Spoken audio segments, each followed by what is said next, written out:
philosophers of long ago lived in a very different concept of the world from the one that we know today.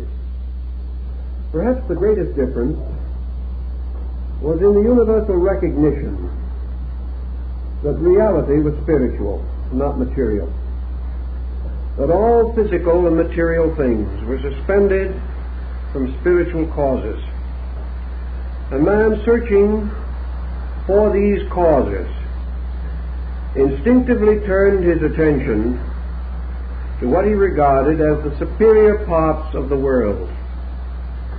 Ancient man had already come to a very important decision concerning the mystery of life.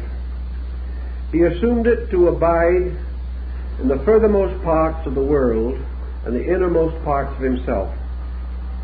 To him and to those who came after him, the term heaven came to have a double meaning. It was not only the spiritual abode of the blessed dead, the home of the gods, and the dwelling place of beings that never became visible to our perceptions. Heaven was also the great diffusion of space, this tremendous vaulted mystery that seemed to enclose the world as man knew it. Therefore, when he referred to terms such as heaven and earth, he could have more than one meaning. Heaven could be the starry firmament and all that lay beyond it. The earth could not only be the planet upon which we live, but matter, wherever diffused or distributed through the sidereal forms of things. Thus, in antiquity, the world does not correspond either with the solar system, or the cosmic system, or the planet itself. The world is a state of being, and for particular purposes, the ancient regarded the world as the material state of being.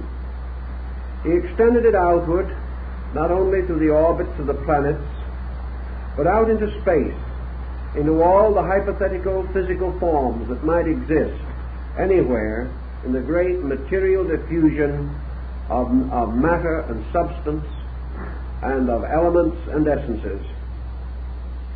He then gradually came to conclude that there were three kinds of energies operating in all created things. The first was direct energy, which he associated with the sun, or with, perhaps more correctly, the great spiritual source of the solar light. The second was reflective energy, which he sensed as being turned from the surfaces of the planetary bodies, shining not with their own lights, but with the lights of the heavens. And a third kind of energy, which he called material energy, which emanated from the earth itself, and was a kind of physical kind of energy. Thus he had three energies: spiritual, psychic, material. And he called the lowest or material energy force. And he considered force to be the dominant factor in the moving and molding of matter. He considered reflective energy, or that from the planets, as formal, or relating to the principle of form, and therefore that all compound natures, which are forms, are sustained by planetary energy.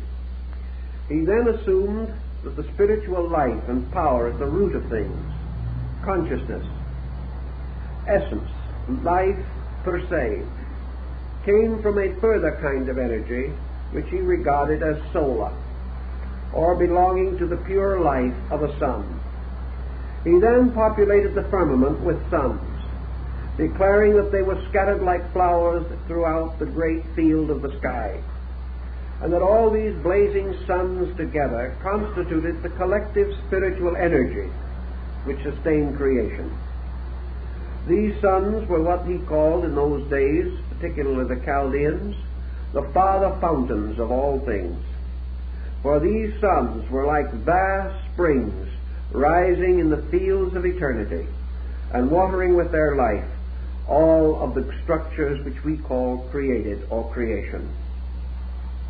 Thus, from the beginning, he had a very spiritual concept of the universe in which he lived. All causes came from the great spiritual sources of life. He did not fully understand these sources, nor was he perhaps equipped to analyze the astronomical mystery of the cosmos. But he did live under the strong conviction that the sky that enfolded him was the source of a life which came from divine beings, and that the heavens were populated with a race of gods, and that the shining eyes of these gods watched him at all times, and they spread the mantles of their starry forms over the whole of creation. Thus religion inevitably borrowed much of its coloring from these spiritual ideals. Today we hold a somewhat contrary viewpoint. We build upward from matter. We assume our own material state to be a kind of center from which we seek to expand or spread out into space.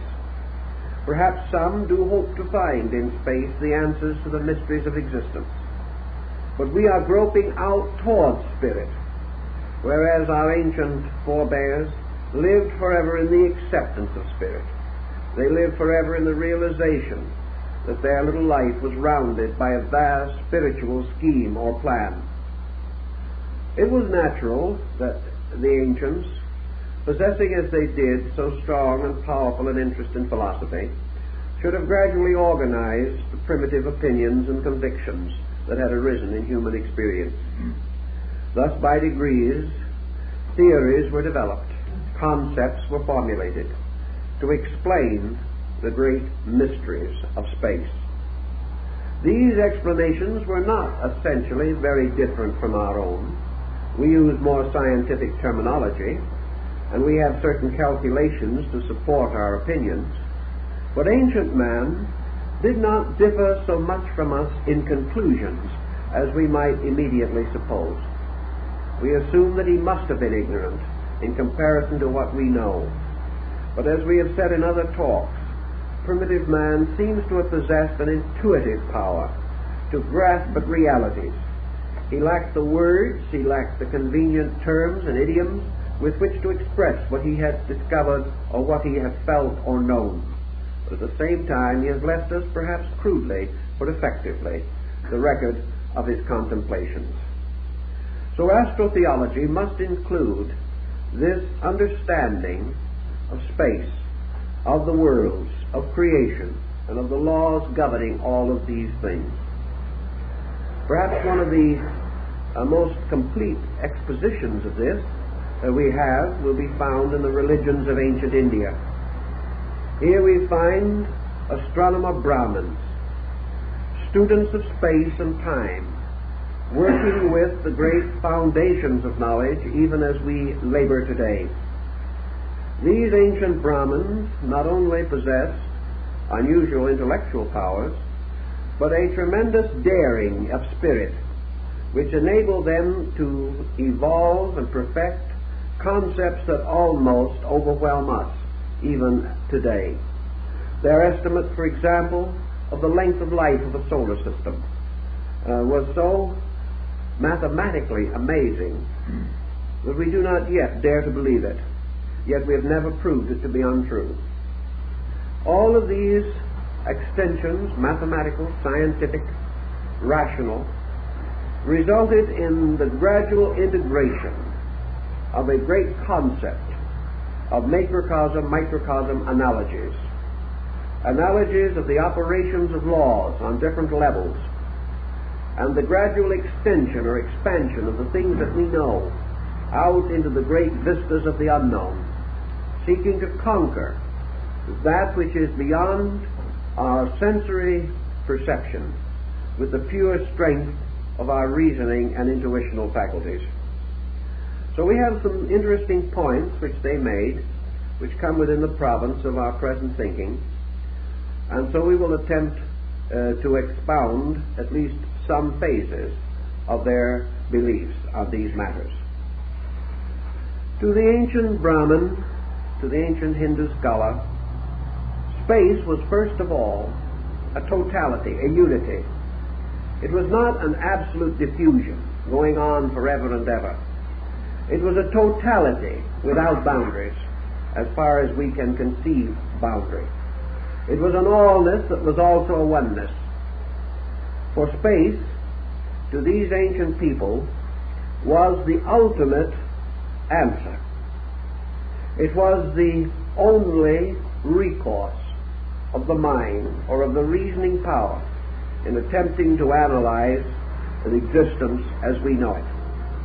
All lines of research, all endeavor, all contemplation, moving from the familiar outward to the unfamiliar, passes gradually into a rarefied atmosphere in which mind and contemplation seem to fail. There is somewhere out there a point or a condition in which the conceivable fades into the inconceivable, the knowable into the unknowable.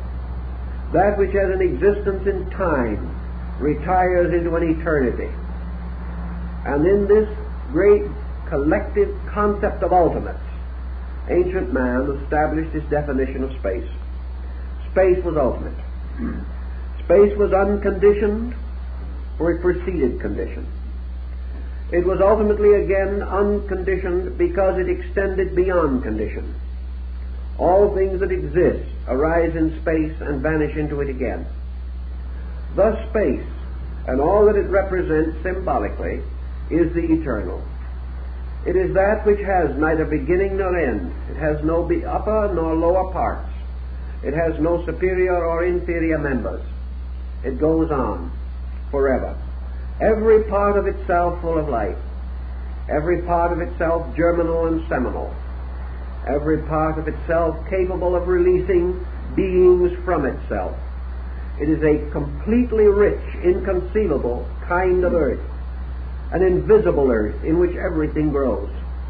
And everything has its taproots in space. For from this one eternal condition, all other conditions must come.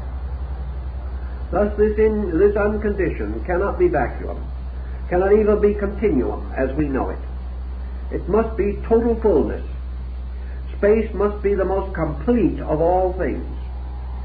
There can be no lack anywhere within it, no strange bubbles in which it is empty. It cannot contain or consist in vacuum. It is total fullness, total allness, and it is therefore also and continuously the source of every conditioned existence. Thus space and the great field of the sky came symbolically to be associated. Space, however, was more than sky, because we must realize that the ancient did not have a material space. He did not know of space as merely the extension of matter. To him, space was essentially a spiritual fullness. But in his scientific thinking, he was not content merely to use a platitudinous definition of spirit. To him, spirit was not a theological thing. Spirit was actually a condition, an endless, eternal fullness of all things. Spirit was life, total life. Life capable of producing an infinite diversity of lives, but of itself one. Space was an absolute nutrition. Space nourished everything. All things directly or indirectly are fed from space, because everything that supports life is in turn supported by space. The space is the ever-providing. Space is the ever-benevolent parent. The space spreads itself and diffuses itself so that it is everywhere. There is space between every dancing atom. There is space between all cells. There are spaces between planets. But these spaces are not emptiness. They are bridges of fullness, binding things together. Space also contains within itself the roots of the binding and loosing. It does act as an eternal agent of binding. Nothing can escape from it. And in some way, beneath its invisible and apparently completely flexible azonic constitution, there is something that is fixed, something that is firm beyond all firmness, strong beyond all strength, and enduring beyond all endurance. Thus space carries within it foundation, place, and in its own mysterious way, moving upon itself, it engenders time. For time is an unfolding, a moving of duration in space. And on and on and on these calculations, these reflections, these meditations go, until ultimately the ancient world regarded space as the final God, the absolute deity. Absolute because no one could find any way of discovering the finite within it. It maintained all finite things. They were parts of it, but it was totality, and the only totality.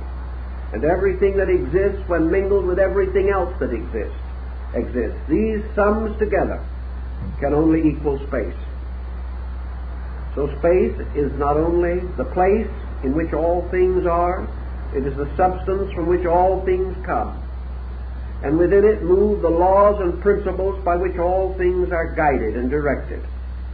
And in space we have great foundations, not only of energy, of time, and of duration, of extension and dimension. We have within it also the great orders of organization. Space is totally archetypal.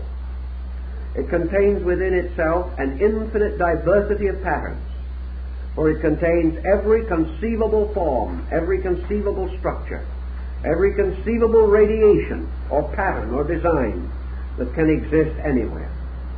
All the different forms of flower and fauna, all these are forms which have their roots in space. Therefore space is formal also, for it contains the right of all things to have form, and it bestows form according to law. Somewhere also among these infinite diffusions of space lurk the principles of universal law and order. Here were the great patterns, not only of form and of structure, but of moral, of ethics, of all cultures and arts. All of the discoveries that man can ever make on any level or any plane must first exist somewhere in the infinite fullness of space. It was quite conceivable, therefore, that this term space had far more meaning than we give to it today. It became a symbol of the totality of life, the total and complete sufficiency of this source from which all things gain not only their right to exist, but the very elements and essences of their existence. Now this space was populated with a concatenation or order of powers. And this order of powers extended beyond any dimension that we can conceive. For just as surely as there is an infinite number of living things upon this earth, so there is an infinite number multiplied by itself of things existing in space. And in space we find the race of the giants, the race of the great divine heroes, the gods who are over worlds and over creations.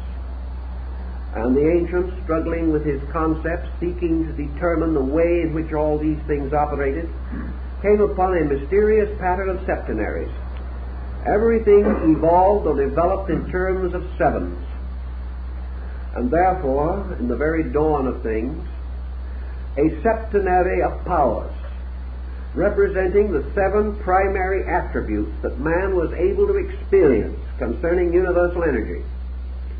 These attributes, as emanations or as emergencies, flowed out of space. They were the primary archetypal form generated within space.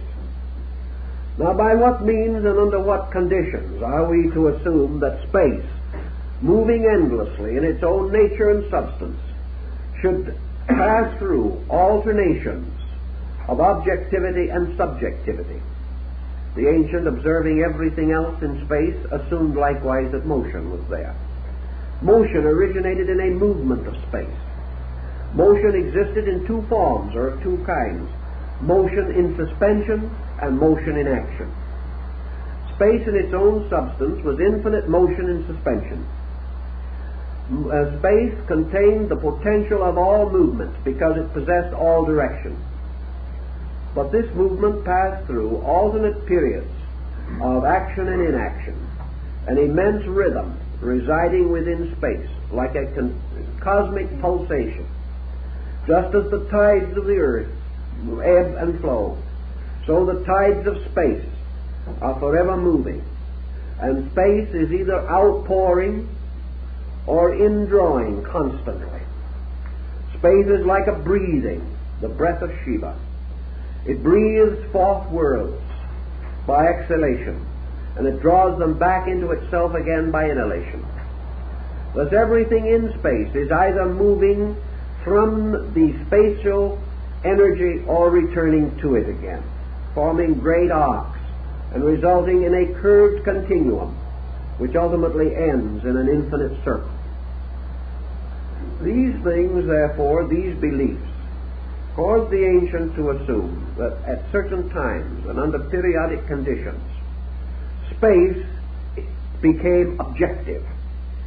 Space moved from its own pureness into the extension of itself, remained there for a time, and then flowed back again in what the ancient Indians called the days and nights of Brahma. And in the night of Brahma, the universe, space, cosmos slept. And in the day of Brahma, it came forth again into manifestation. And when it first came into manifestation, it burst forth as a radiant or glorious energy. And this glorious energy was immediately broken by space itself upon the spectrum of itself to form the great basic spectrum of 7 colors, 7 powers, 7 gods, 7 lights.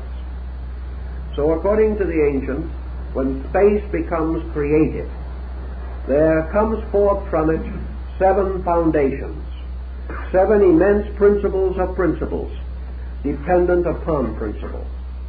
7 magnificent energies of energies, dependent upon energy. These energies are conditions of energy. And the coming forth of the 7 does not mean that space is 7 times manifested. Rather, that each of these manifestations is 1/7 of the potential of space, so that when they blaze forth together to their own total fullness, they reveal space. And these 7 became 7 great suns. And these 7 suns are totally invisible to the sight of man. They are 7 great centers of cosmic life. And they are so vast and so inconceivable that their bodies, the bodies of these 7 together, constitute all known and unknown space. They form a strange overlapping of circles and of planes or levels. But these 7 together extend beyond anything conceivable to man, for they have no actual boundaries except the boundaries of eternal space itself. These 7 great suns in turn gave birth out of themselves to 7, each one to 7 more suns. And these in turn burst forth and broke apart and radiated as 7 more, until this division took place 6 times. And the universe was filled with these blazing suns. And then came the 7th, and with the bursting of this 7th came forth that race which we call in astronomy universal suns. In other words, we haven't even gotten down yet to the point where astronomy can conceive or take over the procedure, because we are now dealing with the gradual filling of the parts of space set aside for creation with this tremendous race of solar beings. And at the extremity of the great process as we know it came forth the cosmic suns. And these cosmic suns each had its throne in the great diffusion of space. And each of these sovereign cosmic suns existed within the body of one of the greater orders, which in turn dwelt within one still superior to itself, until finally, by retiring upward through this tremendous cycle of manifestation, man returned ultimately again to space itself. Now these universal suns, each with its own power, created its family, broke forth into its own manifestation as cosmic suns. And these cosmic suns in turn brought forth their progeny of lights, and these became the suns of solar systems. Thus our sun is one of these, said by the ancients to be 8 degrees removed from cause, and to be therefore one of the lesser lights of the sky, one of the smaller parts. And the other great orders of suns and their cosmic systems and their universal chains and their great space organizations became symbolized to the ancients as the great field of constellations. For these constellations to the ancients were all alive. Everything in space was alive. There was no death. And these orders above us were simply races superior to our own, races of solar giants, each in turn part of some order greater than itself, until finally out of all this mystery and diffusion came the simple mystery of our own solar world. Now these suns in space, cosmic, universal, and beyond, each had its own progenies, and each produced its own kind of planets, and these had their luminaries. And within the orders of all these great systems, creatures came into existence. Creatures even whose names we know nothing about, but who were the citizens of vast orders infinitely greater than our own. Some of these orders were so great that our entire solar system would not be as large as one of the simple organisms evolving within one of the still greater ones. All of these speculations came finally down to man's concept of the solar deity. And the solar deity was therefore the direct focal point of all these other powers. And through the solar energy, all of the vast organism of chaos and cosmos were released into the consciousness or integration that formed our way, our planet, our solar system. Thus we have a kind of concept of space that is pretty big, one that is almost too large for us to contemplate. And within all of this tremendous diffusion, everything is unfolding and evolving according to law. And this law is not something imposed from without, but something which is natural to the energies themselves, by means of which this diffusion is maintained. All of these processes obey their own natures, and as each thing obeys its own nature, it becomes the law for those things less than itself, or that exist within its own nature. Thus the total purpose of a thing becomes the law of its parts. A man living within the mystery of the solar field, therefore, follows the laws of the sun, and follows the geometry and psychology and astronomy of the solar world itself. Man contemplating these things from his own earthly position, looking up therefore into the sky, and unable to contemplate the totality of this mystery by rationality, divided space into 3 stratifications. That is, suitable to his own comprehension. He recognized that there were more classifications, but they were simply beyond him. But he did see in space 3 apperceivable things, 3 qualities that he could, to a degree, comprehend.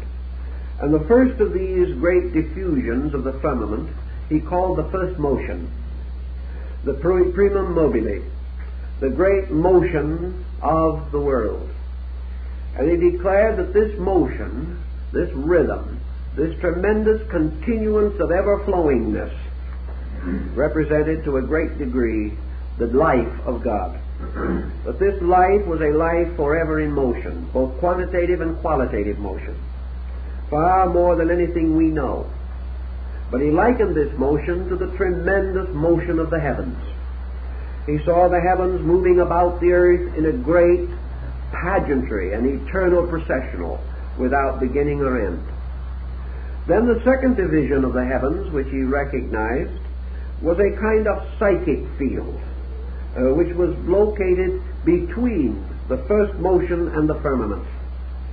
And this psychic field was the seed ground of souls, For as all spiritual things had their life in the first motion, so souls had their life in the first formative processes of space. Souls were therefore the oldest of forms, inasmuch as they were all compounds, composed of a spiritual and a material factor. The third part of this great circle of the heavens, the third concentric layer of it, the one inward and nearest to man, was called the firmament. And this firmament was a kind of wall built around space, a crystalline wall, enclosing within itself the mechanism of the solar system. Therefore, beyond the planets and their orbits were these three divisions of the sky, going on and on and on. And in these divisions were the abodes of the great creator gods. Always these gods dwelt in the heavens, in the firmament, because to the ancients the heavens represented the sphere of causes, the sphere of principles and energies, the invisible from which the visible came. And this invisible was a world of itself, a thing apart, populated by beings that were real but invisible. And to these were given various names, and they were called the gods. Now the firmament, because it enclosed the solar system, and therefore represented the uppermost parts of our physical solar world, this sphere was like a mountain, for it was above the earth, and it was far above the range of mortal mountains.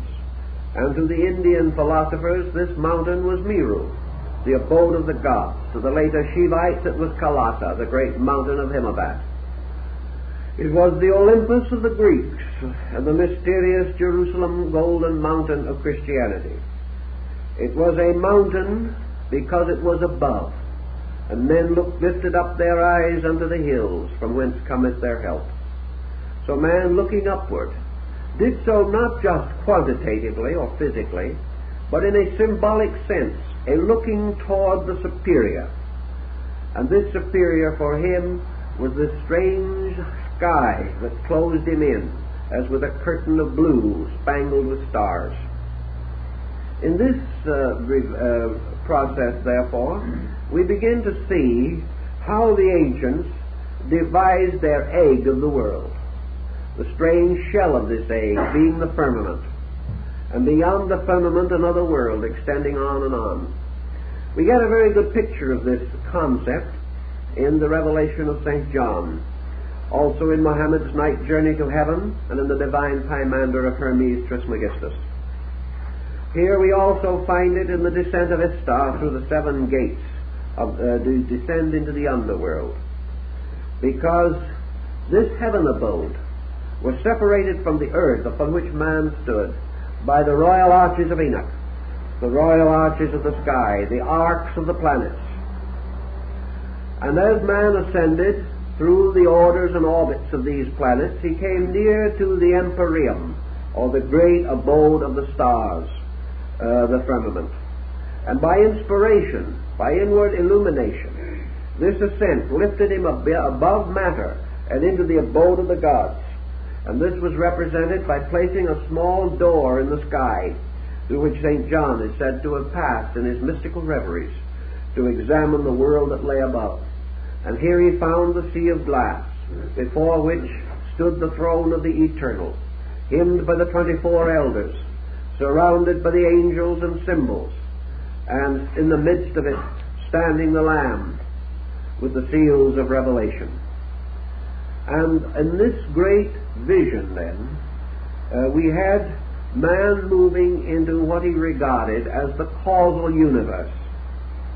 And below this causal universe, within the mysterious walls of the firmament, was a methodological universe, a universe of means, represented by planets, and finally a universe of ends, represented by elements.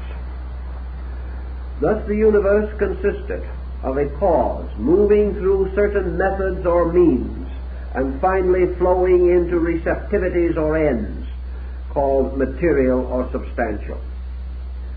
Thus we find also in these ancient mythological concepts, all life, as Plato points out, falls into generation through the Milky Way, and from this, descending by the ladder of the planets, comes ultimately into material embodiment. The Greeks had many legends and fables about these things, but I think from the standpoint of Astro-Theology, we have to assume that the ancients recognized the 12 signs of the zodiac and the great northern and southern constellations, forming altogether 36 major patterns in the sky. That the ancients represented these or recognized them as the channels through which the great universal energies beyond man's conception flowed down into the mystery of his solar system and into the mystery of his own corporeal life. Thus these constellations came to have certain meanings, certain distinct and special attributes, and it was believed that as the ancient Jewish people held that there were 12 tribes of Israel, Israel being an ancient generic term simply to signify the world, humanity, and kinds of life, that there were 12 orders of life that were nourished and fed by the energy which fell through the constellations of the zodiacal band, and that these 12 were further differentiated by the northern and southern constellations until 36 forms or 36 emanational currents could be recognized. It was all heaven moving in upon man, supplying him constantly with energies. It was man's concept that when his material life was finished, he would return again to the sky from which he came. He must first, however, pass through a kind of purging in purgatory, or a place of darkness underneath the earth. He went down into the earth, but his spirit returned to the stars, and beyond the stars, into the mysterious heavenly world, which was the magnificent counterpart of the lowly earth that we know. This forms a kind of study in anatomy, the anatomy of the universe. And in the researches that we carry on relating to these subjects, we become increasingly aware that all this fitted together to give us a great religious idea, a religious concept that was to remain and be restated through practically every faith of mankind. So let us try and examine for a little while the development of the concept of the mysteries, as these mysteries depended upon the constellational diffusion. We told you something last week about the precession of the equinoxes, and how the great religions and faiths of the world were influenced by the sun's crossing over, or the passing over of the sun at the vernal equinox. This is part of our story, but there is very much more to it. So let us try and follow for a few minutes some of the symbolism that will help us in connection with this. We all know the labors of Hercules. We also know the partial story repeated of these labors in the story of Samson. We are aware of the story of the 12 adventures or voyages of Sindbad the Sailor. All of these have to do with the same type of cosmological symbolism. This mysterious 12 returns again in the 12 prophets, the 12 patriarchs, and the judges that judged over Israel. They come back again in the jewels of the breastplate of the high priest, the loaves of the shewbread. They come again in the circle of the 12 disciples, and in all of the different groups that we have. Wherever the astronomical symbolism presses itself upon religion, we find the revival of 3 numbers of great importance: 12, 7, and 4. These numbers always return because they are the great astronomical numbers. If then we assume that the world moves around this great circle, which was the golden or yellow road of the sun in the ancient Chinese philosophy, we see life proceeding in this way. We find also that in this pattern, a solar system such as ours must be part of a constellational diffusion. The ancients said that our sun is a small star in the tail of one of the fishes of Pisces. Therefore, that we belong to a being or a group of beings called blessed souls. and that we are therefore ourselves one of the 12 hierarchies. That the lords or powers of the 12 signs were referred to as hierarchs. The hierarchs, for example, of Capricorn were the archangels. The hierarchs of Aquarius were the angels. And the hierarchs of Pisces are humanity. Humanity, therefore, is a divine being, a hierarchy. And this divine being is one of the 12 orders of life, supported by the zodiac, as we find it encircling the empyrean. Now you might say that this zodiac encircles many suns, and is made up of an infinite number of suns. So we come to a fine point that was rather carefully worked out by the ancients. This is true. Every star that forms part of the zodiacal mystery, and even those not directly within the band of the zodiac, belong in some mysterious way to these 12 hierarchs. But they are related to the zodiac in different perspectives and in different relationships. Actually, we are in the constellation of Pisces, although we do not know it. Therefore, each of the stars within a certain constellation has a certain polarization. And another star within the constellation of Aquarius has a different polarization. And as a result of that, its relation to all the other signs is different. Consequently, actually, in this great family of planets and stars, there are no two alike. Each one is in a different relationship to all the others. And each one is passing through a great cycle of growth according to the laws governing its own constellational body. For this constellational body is a superior being within which a group of suns exist and have their being. All these divisions were charted and mapped for the ancients in order to give us some concept of the magnitude of the world in which we live. Man being of the sign of the fishes, the constellation of Pisces, becomes the dominant note in connection with him. And therefore, as this was the hierarch of the blessed souls, it indicates that within this constellation, regardless of the particular sun involved with its attendant planets, there is a certain kind of growth going on, a growth unique to this particular world, to this particular sphere of growth and development. And this growth is the kind of growth that we call evolution. The fact that man and all creatures known to man must attain by a kind of growing distinguishes the hierarchy to which they belong. Man must therefore evolve, releasing from within himself by a sequence of patterns and laws the potentials locked within himself. Man is therefore placed in a world of self-improvement, a world of becoming, a world which was not known to the angels, a world that was never experienced by the archangels, because their orders of growth are different from our own. Their way of unfolding is entirely and totally dissimilar. We have therefore this strange world in which we must earn our bread with the sweat of our brow. We belong in a merit system that is peculiar to us. We belong also to a particular type of being which has within itself this great problem of ultimate assimilation. Pisces, or the sign of the fishes, is the end or the last sign of the great zodiacal band. Therefore it is the sign which has to do with the gathering up of all other signs and all that has gone before. It is a sign that has to do with the fruition of previous labor. It is the sign which precedes the sleep or the rest of the gods.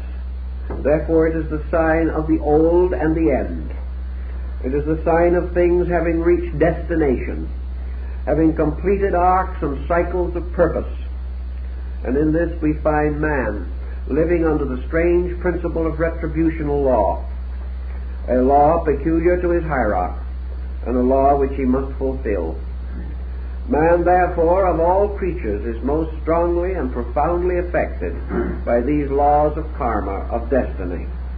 because they belong to the constellation to which he is a part. And all life growing in that constellation grows by the laws he grows by. But a different group grows under an entirely different pattern of laws.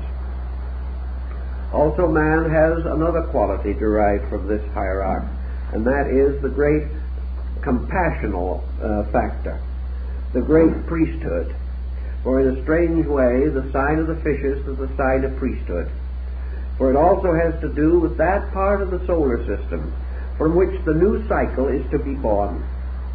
Therefore, that which goes to sleep at the end of humanity becomes the beginning of a new birth in time, a new organization, because it is the end of an old, the binding up of a cycle, the completion of things, the paying of debt, the compensation for all things unfinished, and finally, out of this total completeness comes the engendering of a new order of life, a new way of life. So that in a wonderful way, this sign represents the way of spiritual rebirth into another sphere or another plane of action. The ancients had all these keywords and all these keys and codes by means of which they identified the activities and powers of the different constellational groups. And each star had its way of life, and each constellation had its laws and its governors, and the principles by which it was eternally modified, or it eternally advanced in its own destiny.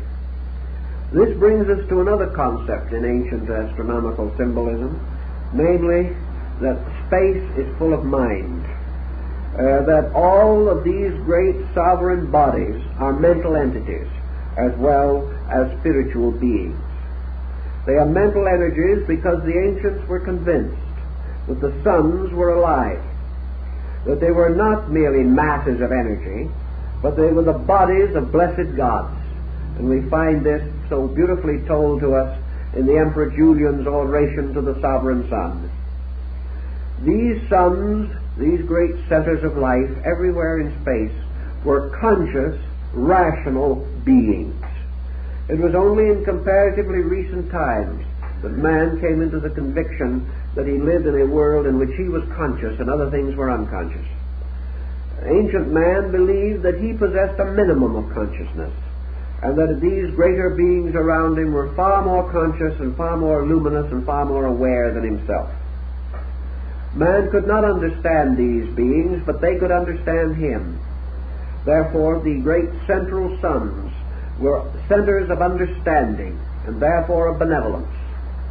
And each sun was a being with a spiritual integrity, a rational power of penetration and judgment, and an active principle of generation. These powers operating together meant that these great beings were actually creatures, tremendous, inconceivable creatures, yet at the same time, like all creatures, possessing sentient powers, possessing a kind of self-knowledge and a knowledge of other things, as man possesses these faculties to a more limited degree. Thus there was a sidereal population of rational gods, of great beings, children of the great and superior one from which they all came. And these, like the elders of Revelation, bowed down in adoration before the throne, the great blazing mystery of the invisible sun, which was at the root of life. Thus everything was astronomical. Everything had to do with the setting up of formal thrones by means of which the wonders of nature could be made manifest. Now the opposite extremity of this vast pageantry was what we call Earth. And Earth was a very strange thing also, because Earth was not, as we consider it, something substantial beneath our feet. The ancients were well aware that Earth as an element was floating in the midst of a diffusion of life, that Earth was a little island upon the surface of the sea of life, that Earth and all other earthy things were conditions, not essentially places nor times, but kinds of life. And Earth was to them a privation of active principles. Earth was the negative pole of heaven. Earth was the infinite receptivity into which all things of a dynamic were forever flowing. Earth was like a vessel that captured life into itself. Man's body was of earth. Therefore it was likewise a vessel which contained and captured within itself the life of heaven. All earthly things were therefore shadows, symbols, negative extensions of life, not absolutely deficient in life, but deprived of it in some way or part. Thus what we like to think of as matter was merely a temporary condition in this great mystery of life itself. But the ancient also had the realization that this matter, which was the source of body, which was the source of this strange prison world in which man finds himself, that this matter as a polarization was absolutely essential to the kind of life that man has to live. Ancient man differed from modern man in another particular. Ancient man had a wonderful acceptance. Ancient man never questioned the validity or the rightness of things. He accepted that which the gods bestowed. It was his power and privilege to obey, to fulfill, not to doubt. So it never occurred to him in his older days that the earth was bad, or that matter had any bearing upon materialism.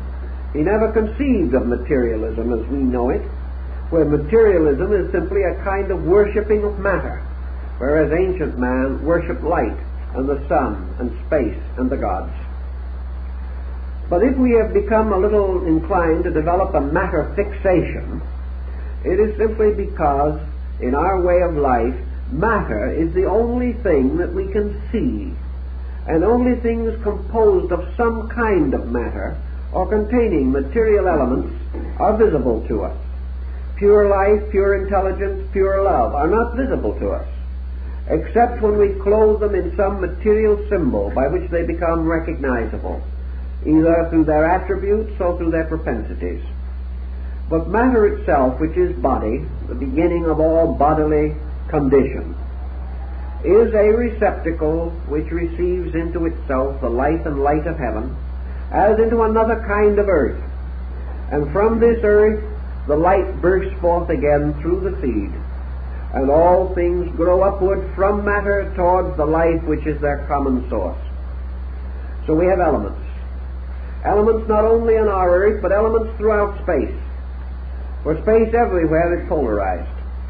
And wherever in space there is this matter pole existing, it is part of matter. Therefore matter has nothing to do with our solar system primarily or our earth primarily.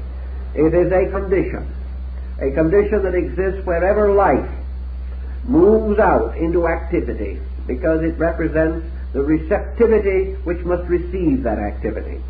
And without polarization, life cannot manifest itself. And the moment it is polarized, it becomes life and matter. So matter is the infinite challenge, that which must ultimately be filled with life and must ultimately again return to life. Now matter produces out of its own mysteries bodies, and bodies themselves cannot exist merely out of matter. Matter is the substance, but there must always be the sculptor. Matter is the clay for the pot, but there must always be a potter to mold the clay. So matter extends on and on through space, visible and invisible actually, for its subtler parts still transcend our perceptions. But matter goes on and on and on. It is a tremendous material from which we can build almost anything, but it remains simply a great expanse of potential. In order that this matter shall become activated, shall have the power to produce out of itself something, or to be molded or made into something, there must arise between space and matter an intermediate power. And this intermediate power the ancient called mind. And mind was the beginning of the principle of form. For mind is the power which, molding matter, organizes it into forms. Therefore, wherever mind operates upon matter, there is form. And both mind and matter disappear in the form. And there is a new compound or a new substance that seems to appear. And this new substance is a species or a kind of life. For minerals, plants, animals, men, supermen, deities are compounds of mind and matter. And wherever these compounds arise, we have the emergence of tangible, growing, unfolding forms of life. The molding of matter by mind makes many wonders possible to us. So the ancients interposed between the firmament of the fixed stars, the great spiritual agency, and the elements of the earth, fire, air, and water, the primordial elements which they knew. Between these two they placed the mysterious septenarial hierarchy of mind, and they formed this mind out of the mystery of the 7 planets. And this mind became, by its original power, the thinker, by its reactional power, the reflector. And therefore, by the will of mind, by the creative action of mind, things are generated and formed.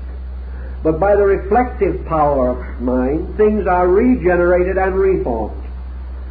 And when mind reaches the point in its development in which it moves from generation to, we might say, regeneration, when it passes from the conquest of matter to the revelation of itself through matter, it then moves into a level which we call psychic.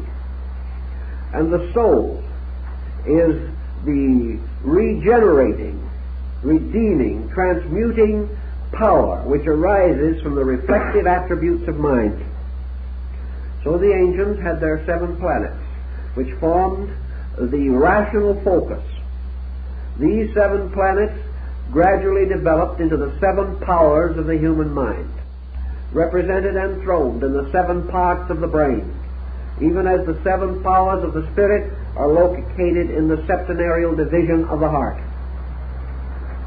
The mind, therefore, with its 7 powers, became a second kind of creator, known as the demiurgus, or the God who creates formal things.